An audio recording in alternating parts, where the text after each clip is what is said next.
United We Stand was the slogan for the summer. It's worked brilliantly this season. United and the fans totally together. You've already seen the 702 names up here on the boards behind me from 1949 right through to the current day. Every player to have played for the club is represented on this board.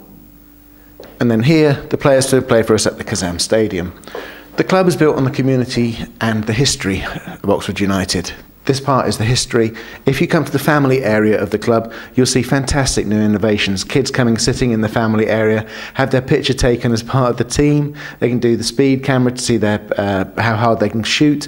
We also have the players in there from about 2 o'clock on a match day. So if you come in with kids, come in, get the players' autographs, get signed programmes. Also, the history of the club. You've seen this.